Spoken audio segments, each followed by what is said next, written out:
Lord Jesus Christ. Una po, number one is, Father, forgive them for they do not know what they are doing. Hindi alam ng tao ang kanyang ginagawa. Kaya nag-intervene ng Panginoon at binigay ng kanyang anak upang magpakasakit mga tayo upang kayo tubusin sa ating mga kasalanan, otherwise mapapahamak tayo. Pangalawang binanggit po ng Panginoon sa Kristo, my God, why have you forsaken me? Nakaranas po ng agony. When we say agony, napakatinding pagdurusa po ito ng kanyang kaisipan, ng kanyang psikologikal na para ba pwede na minsan nararanasan natin ang tao nagkakaroon ng anxiety, nagkakaroon ng sobrang pag-aalala. Sa pagkakataon niyo bilang tao, si Jesus ay labis po na nag-alala. Subalit sa kabila ng kanyang matinding agony mo naman ng kapatid, nagkaroon po tayo ng katutusan. Dapat tayo ang nagpusa ng pagdurusa, ng sorrow, binata po, kineriyon, o pinuhat, at pinalikat ng aking Panginoon sa Kristo. Kinompensate yung shortcomings natin at nilinis niya, He cleansed our sins. Pangatlo po, ay ang sinabi ng Panginoon sa Kristo, I tell you the truth, today you will be with me in paradise. Nung makilala po, nung magnanakaw na kasama ng Panginoon sa Kristo na natapagod sa krus, nakita niya, tinutuya siya ng isa pang magnanakaw, isa pang salarin. Sabi niya, nung nakita niya, totoo ito, marahil, hindi pinanggit sa Biblia, pero kung halimbawa yun, nakita po ang Panginoon sa Kristo, nililinis sa daan, wala siyang kasalanan. Kaya nasabi po, nung isang nakapako, alalahanin mo ako pag naghahari ka na.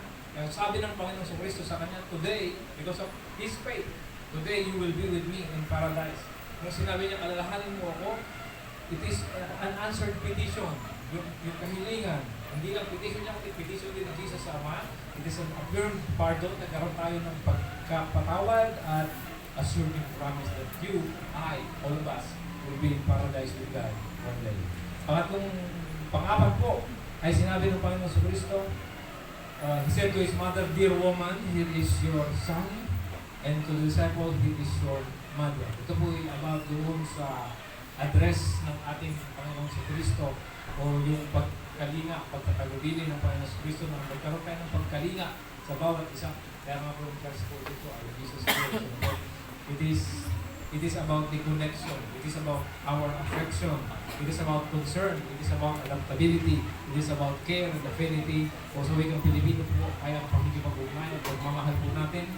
Ito po yung ating pag-alaala sa ating kapwa, pag-aangkok ng tama sa ating mga sarili, at ang pagkalinga po sa atin bilang mga magkakapamilya.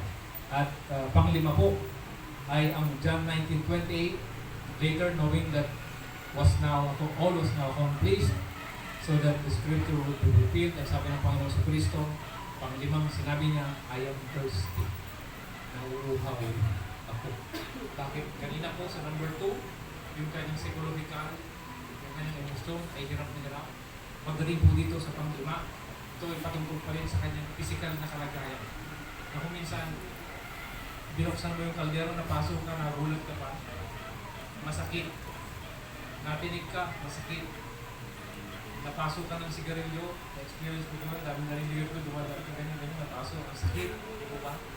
Physical ka lang, pero yung naranasan ng Panginoon Jesus, yung sinabi niyang nauuhaw siya, hindi lang yun yung busang naranasan. Pero ito yung pagsasabi na ginampanan niya yung kanyang tungkulin, it is an attestation po, pagpapatunay na yung kanyang kalagayan is human. Mahirap. Nahirapan po siya. Yan, it is a human sacrifice.